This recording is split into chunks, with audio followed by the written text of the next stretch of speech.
उद्धव ठाकरे ने बोईसर में जनसभा को संबोधित करते हुए महाराष्ट्र सरकार पर साधा निशाना। पालघर जिले के बोईसर विधानसभा क्षेत्र में महाविकास आघाड़ी एमवीए के उम्मीदवार डॉक्टर विश्वास वल्वी के समर्थन में आयोजित एक विशाल जनसभा को संबोधित करते हुए शिवसेना यूबीटी प्रमुख उद्धव ठाकरे ने महाराष्ट्र सरकार पर तीखा हमला किया। उन्होंने कहा कि मौजूदा सरकार जनता के हितों की अनदेखी कर रही है और राज्य में विकास कार्यों को ठप कर दिया गया है। लड़की बहन योजना की राशि बढ़ाने का वादा। उद्धव ठाकरे ने जनता को आश्वस्त किया कि यदि महाविकास आघाड़ी की सरकार सत्ता में आती है तो लड़की बहन योजना के तहत मिलने वाली मौजूदा 1500 रुपए की राशि को बढ़ाकर 3000 रुपए कर दिया जाएगा।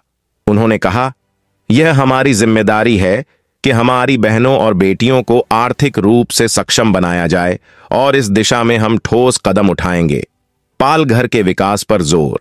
पालघर जिले में अब तक विकास के लिए जितने भी प्रयास हुए हैं वे अधूरे हैं।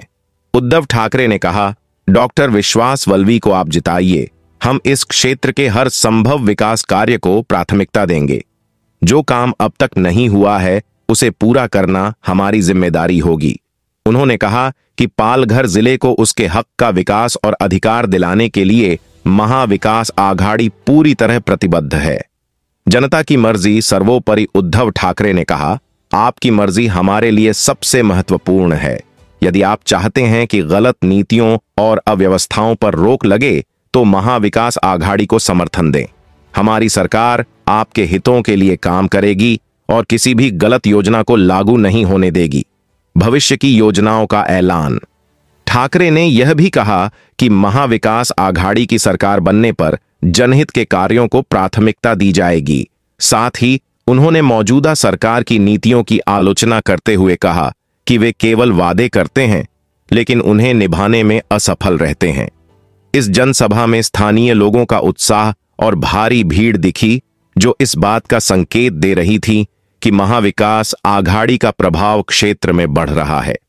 अब देखना यह होगा कि जनता आगामी चुनावों में क्या निर्णय लेती है। तृप्ति समाचार, महाराष्ट्र, पालघर।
गेल्या वेळेला गर्दी खूप होती।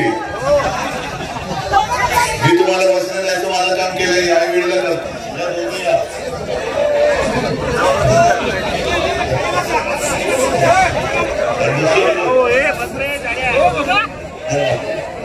हे दोघं आपले मार्ग तुमच्यासाठी तुम्हाला दिलेले आहे आणि निशाणी काय आहे? अशा यावेळेला पेटलीच पाहिजे आणि यावेळेला जर का नाही पेटली तर मग तुमच्या डोक्यावरती वाढवणचा वरवंटा पेटल्याशिवाय राहणार नाही। मला एक प्रामाणिकपणे सांगा, वाढवण हवे की नको आहे?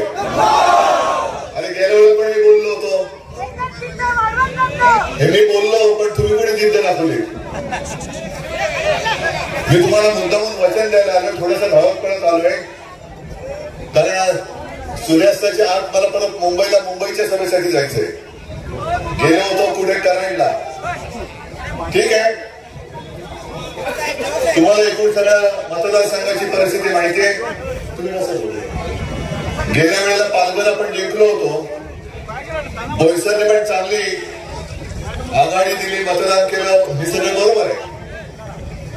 पालघरमध्ये विशेषतः ज्या एका घराण्याचा मान आदर मी ठेवला होता, चिंतामणरावांचं घर, श्रीनिवासला आपण निवडून दिलं, श्रीनिवास तिकडे गेला आणि आता श्रीनिवासचा वापर करून कसा फेकलाय तो बघा. हीच त्यांची वृत्ती आहे, वापरा आणि फेका. आता सुद्धा इकडे कितीतरी मोठ्या संख्येने महिला आल्या, तुम्हाला खरंच मनापासून धन्यवाद देतोय. कारण अनेक जणांच्या मनामध्ये धाकधूक आहे की लाडकी बहीण चालतंय. आणि मग मी तुम्हाला विचारतो की बोईसर आहे, पालघर आहे,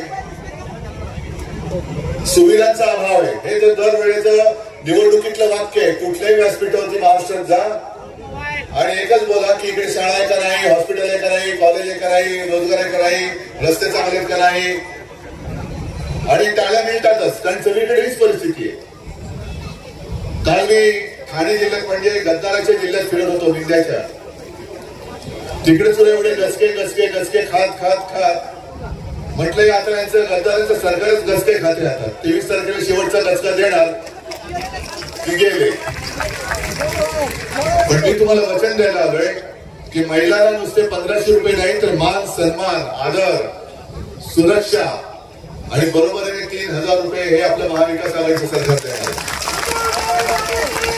अनेक अशी मुलं आहेत की ज्यांना शिकायचं आहे पण पैशाअभावी शिकू शकत नाही. त्यांच्यासाठी सुद्धा आपलं महाविकास आघाडीचं सरकार आल्यानंतर जसं मुलींना शिक्षण फ्री आहे तसंच मी माझ्या महाराष्ट्रात जन्मलेल्या मुलांना सुद्धा शिक्षण मोफत दिल्याशिवाय राहणार नाही. बाकी 2 गोष्टी आहेतच, 2 जी बंदरे आहेत, वाढवण आणि मोरबे. हे जर का तुम्हाला खरोखर नको असेल तर या वेळेला मला दोन्ही आमदार आपले निवडून द्या. सरकार आणल्यानंतर मी बघतो कोणाची हिंमत आहे तुमच्या वाढवणला हात लावायची. पण नुसतं आंदोलन करून नाही चालणार. आंदोलन करून शिवसेना तर आंदोलन करायला कधी तयार असते, पण अधिकार हातामध्ये पाहिजे. जसं लोकसभा निवडणुकीच्या वेळेला मी आलो होतो आणि मी तुम्हाला वचन दिलं होतं. निकाल लागल्यानंतर मला असं वाटलं की अरे मी एकटाच बोलतोय, पण इथल्या लोकांना पाहिजे की काय बंदर. मग त्याच्यानंतर मग मिलिंद वैद्य आहेत, आणखी तिथले काही लोकांचे फोन आले की साहेब आम्हाला आमची आता चूक कळले, या वेळेला आम्ही चुकणार नाही. किती पैसे आम्हाला दिले तरी सुद्धा आम्हाला आमचं आयुष्य उद्ध्वस्त करायचं नाही, अजिबात नाही. कारण मध्ये मध्ये ज्या काही बातम्या येत आहेत की गुजरात पोर्ट कोणाच्या हातात आहे, अदानी, तिकडे ड्रग्ज सापडत आहेत. मग इकडे बंदर झाल्यानंतर थेट इकडे ड्रग्ज येतील. म्हणजे हा सगळा परिसर, आपले आयुष्य, मुलाबाळांचे आयुष्य ही संपूर्ण अंधारात फेकून देतील ते. आणि हे बरे टिकूजीराव पैसा कमवून जातील कुठे आपल्याला कळणार पण नाही. आज धोका फक्त वाढवण बंदराला नाहीये, संपूर्ण महाराष्ट्राच्या किनारपट्टीला आहे. मुंबईचे 2 धरून जे 7 जिल्हे किनारपट्टीवर आहेत, या सगळ्या किनारपट्टीचा, कोळीवाड्यांचा आणि गावठाण्याचा हे क्लस्टरच्या माध्यमातून विकास करायला बघतायत. क्लस्टर म्हणजे काय, जसं झोपडपट्टी विकास आपण करतो की सगळ्यांनी एकत्र करून उंच बिल्डिंग बांधून त्यांना द्यायचं बजेट टाकून की बाकीच्या जागेवरती बिल्डर त्यांचे टॉवर उभारून पशार. मग कोळीवाड्यानं माझं जे काही अस्तित्व आहे, कोळीवाड्यांची जी काही ओळख आहे ती पुसून टाकण्यासाठी या महाराष्ट्र प्रयोगांना आपण मत देणार आहोत. आपलं सरकार आल्यानंतर पहिल्या प्रथम मी तो जो काही त्यांचा आदेश काढलेला आहे तो फाडून फेकून देणार आहे. फाडून फेकून देणार मी, जाहीर सांगतो मी. कारण माझ्या कोळीवाड्याचं अस्तित्व आहे, माझ्या कोळी बांधवांचं, समाजाचं जे अस्तित्व आहे ते मी यांना आदानीला पुसू नाही देणार. आदिवासींचं अस्तित्व आहे. अगदी आपले आदिवासी म्हटलं तर काळूराम काकांचा उल्लेख हा केलाच पाहिजे, कारण त्यांची आठवण काढल्याशिवाय तो विषयच पूर्ण होत नाही. काळूराम काका हा नाही येत, पण आदिवासींचं अस्तित्व संपवायचं, कोळ्यांचं संपवून टाकायचं आणि जणू काही भूमी अदानी की जे काय आहे ते मुंबई सकट सगळं हे अदानीला देऊन टाकायचं.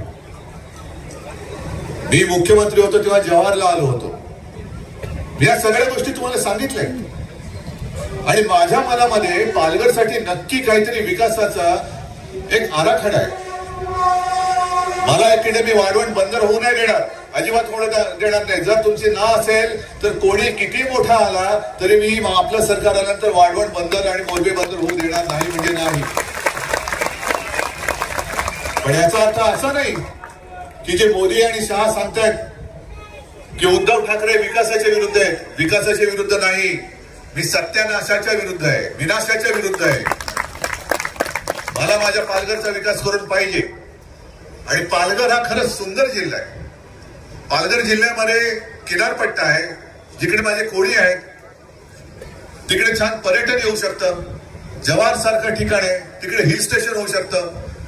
म्हणजे इकडे बंदर करण्यापेक्षा चांगली एखादी जागा बघून आपण एअरपोर्ट का नाही करायचं? विमानतळ करू आपण इकडे. येथील उद्योग येतील, उद्योजक येतील, पर्यटक येतील, चांगल्या सुविधा येतील, चांगली कॉलेज येतील, चांगल्या शाळा येतील. जे काही सगळ्यांचं चाललेलं आहे, मी आज येताना पेपरमध्ये वाचलं आणि भयानक आहे. पंकजा मुंडे बोलल्यात एका सभेमध्ये की भाजपचं काम म्हणे लय भारी असतं. महाराष्ट्रामध्ये साधारणतः 90,000 बूथ आहेत आणि त्या 90,000 बूथ वरती विशेषतः पालघरचा परिसर आहे. पालघर, बोईसर आणि पूर्ण किनारपट्टी, जव्हार बिवर सगळीकडे. इकडे गुजरात मधून भाजपची लोक येऊन बसलेत आपल्यावरती, म्हणजे तुमच्यावरती लक्ष ठेवायला. गुजरात मधून येत आहे, रिसॉर्ट मध्ये राहत आहे. माझ्या गेल्या 4-5 दिवसामध्ये 10-15 वेळा बॅग चेक केल्या. आता सुद्धा उतरली होती, केली कर. पण हे गुजरात मध्ये जे काही लोक आले ते काय शेव ढोकळा वेगळं काही घेऊन आले, फाफडे घेऊन आले. तपासले त्यांच्या बॅगा. रात्री अपरात्री जातात कुठे, रात्री अपरात्रीचे हे फिरतात कुठे, कोणाच्या बैठका घेतात, काय वाटप करतायत. त्यांना विचारल्यानंतर, म्हणजे यांना नाही विचारलं, पेपरमध्ये वाचलं, ते म्हणाले आमच्याकडे अशी काही तक्रारच आली नाही. मग माझी काही तक्रार आली होती का तुमच्याकडे की उद्धव ठाकरेची बॅग तपासा, याच्या बॅगेत काहीतरी आहे म्हणून? माझ्या बॅगा तपासता आणि मग नाटक करायला तर ढोंग करतायत. अमित शहाची पण बॅग तपासली, मोदींची अजून तपासलीच नाही आणि तपासण्याची गरज नाही, कारण मोदींच्या बॅगेत मिळणार काय, नुसत्या थापा.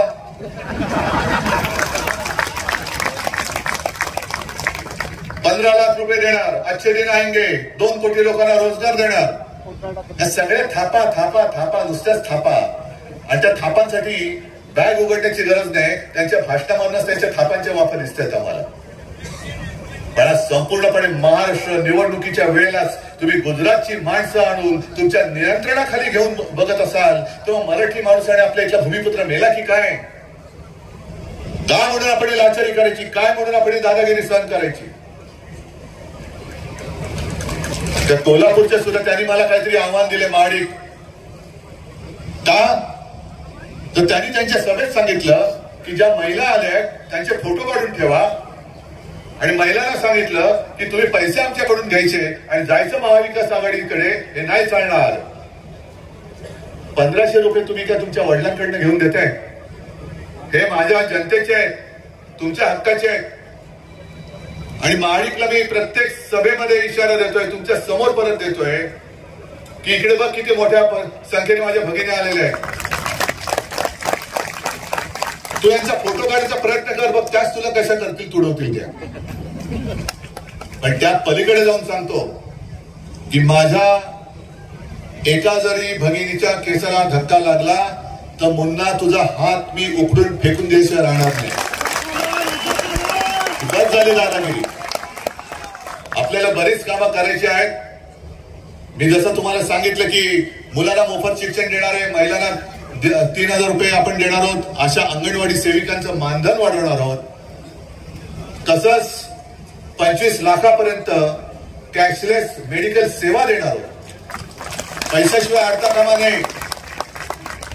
शेतकऱ्यांना कर्जमुक्त करण्यात आहोतच, शेतकऱ्यांना हमखास भाव देणार आहोत, हमी भाव देणार आहोत. खूप गोष्टी करायच्या आहेत. पण एकदा तुम्ही सगळ्यांनी मला एकदा हात वर करून सांगा, नाहीतर मग हा विषय सोडून द्या. कारण ही निवडणूक, माझा प्रश्न तर ऐका, ही निवडणूक जर का आपण हरलो आणि राज्यामध्ये आपलं सरकार आलं नाही तर मग मात्र वाढवण असेल, मोर्बे असेल तुमच्यावरती लादलं म्हणून समजा. आणि तुमची तयारी असेल तर तुम्ही सांगा आम्हाला वाढवण हवंय, तुम्ही सांगा आम्हाला मोर्बे हवे. मला काही म्हणायचं नाही, मी लढतोय हे तुमच्यासाठी लढतोय, मला काही फरक पडत नाहीये. आदानी माझे कोण लागत नाही, माझे तुम्ही लागतात. कारण या कठीण काळात सुद्धा तुम्ही माझ्यासोबत राहिलेला.